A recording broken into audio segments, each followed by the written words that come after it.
പ്രായപൂർത്തിയാകാത്ത പെൺകുട്ടിയുടെ വിവാഹ വിവാദത്തിൽ ഫർമാനും പെൺകുട്ടിക്കുമായി മധ്യപ്രദേശ് പോലീസിന്റെ തെരച്ചിൽ തുടരുന്നു.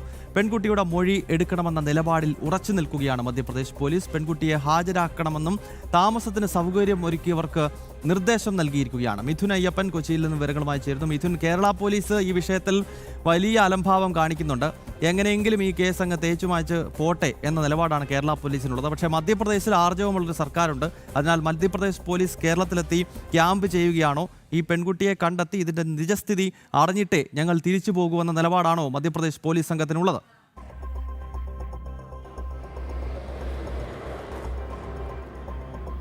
തീർച്ചയായിട്ടും കഴിഞ്ഞ ദിവസം കേരളത്തിലെത്തിയ കൊച്ചിയിലെ വിവിധയിടങ്ങളിൽ തമ്പടിച്ചിട്ടുള്ള മധ്യപ്രദേശ് പോലീസ് ഇക്കാര്യത്തിൽ കടുത്ത നിലപാട് സ്വീകരിച്ചിരിക്കുകയാണ്. പെൺകുട്ടിയെ കണ്ടെത്തി മൊഴിയെടുത്ത് മടങ്ങൂ എന്നുള്ള കടുത്ത നിലപാടിൽ ഉറച്ചു നിൽക്കുന്നു എന്നുള്ളതാണ് ഏറ്റവും പ്രധാനപ്പെട്ട കാര്യം.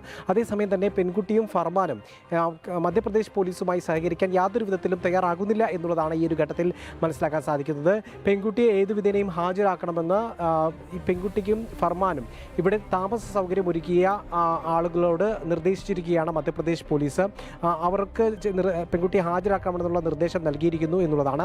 അതേസമയം തന്നെ പെൺകുട്ടി മധ്യപ്രദേശ് പോലീസിന് മുമ്പിൽ ഹാജരാകുന്നില്ല എന്നുള്ള നിലപാടിൽ ഉറച്ചു നിൽക്കുകയാണ്. അതേസമയം തന്നെ ഇത് സംബന്ധിച്ച് മധ്യപ്രദേശ് കേരള ഹൈക്കോടതിയെ സമീപിക്കാനുള്ള ഒരു നീക്കവും പെൺകുട്ടിയുടെ ഭാഗത്തുനിന്ന് ഉണ്ടാകുന്നു എന്നുള്ളതാണ്. ഈ FIR റദ്ദാക്കണമെന്ന് ആവശ്യപ്പെട്ട്, അതായത് ഈ പെൺകുട്ടിയെ വിവാഹം ചെയ്ത ഫർമാനെ എതിരെ ചുമത്തിയുള്ള പോക്സോ അടക്കമുള്ള കുറ്റങ്ങൾ ചുമത്തിയിട്ടുള്ള FIR റദ്ദാക്കണമെന്ന് ആവശ്യപ്പെട്ടുകൊണ്ട് മധ്യപ്രദേശ് അതുപോലെ തന്നെ കേരള ഹൈക്കോടതിയെ സമീപിക്കാനാണ് നീക്കം. ഒപ്പം തന്നെ കോടതിക്ക് മുമ്പാകെ ഒരു രഹസ്യമൊഴി നൽകാനുള്ള നീക്കവും ഈ പെൺകുട്ടി നടത്തുന്നു എന്നുള്ളതാണ് ഏറ്റവും പ്രധാനപ്പെട്ട കാര്യം. അതേസമയം തന്നെ ഈ താമസ സൗകര്യം ഒരുക്കി, അതായത് പലയിടങ്ങളിലായി പെൺകുട്ടി മാറി താമസിച്ചിട്ടുണ്ട്. തൃക്കാക്കര സ്വദേശിയായിട്ടുള്ള ഒരു സുഹൃത്ത് വഴി, ഈ ഫർമാൻ്റെ സുഹൃത്ത് വഴി ചിലയിടത്ത് താമസ സൗകര്യങ്ങൾ ഒരുക്കിയിട്ട് അങ്ങനെ ഇത്തരത്തിൽ താമസ സൗകര്യം പലയിടങ്ങളിലായി മാറി താമസിച്ചിരുന്നു. അവിടങ്ങളിലുള്ളവരോടുമെല്ലാം പെൺകുട്ടിയെ ഹാജരാക്കണമെന്നുള്ള നിർദ്ദേശമാണ് ഇപ്പോൾ നൽകിയിരിക്കുന്നത്. അതേസമയം തന്നെ കേരള പോലീസ് മധ്യപ്രദേശ് പോലീസിനെ സഹകരിക്കുന്നില്ല എന്നുള്ളൊരു നിലപാട് തന്നെയാണ് ഇപ്പോൾ എടുത്തിരിക്കുന്നത്. മാർച്ച് 26 വരെ ഇത്തരത്തിലൊരു മുൻ ജാമ്യം, അതായത് അറസ്റ്റ് തടഞ്ഞുകൊണ്ടുള്ള ഒരു ഹൈക്കോടതി ഉത്തരവ് ലഭ്യമായിട്ടുണ്ട്.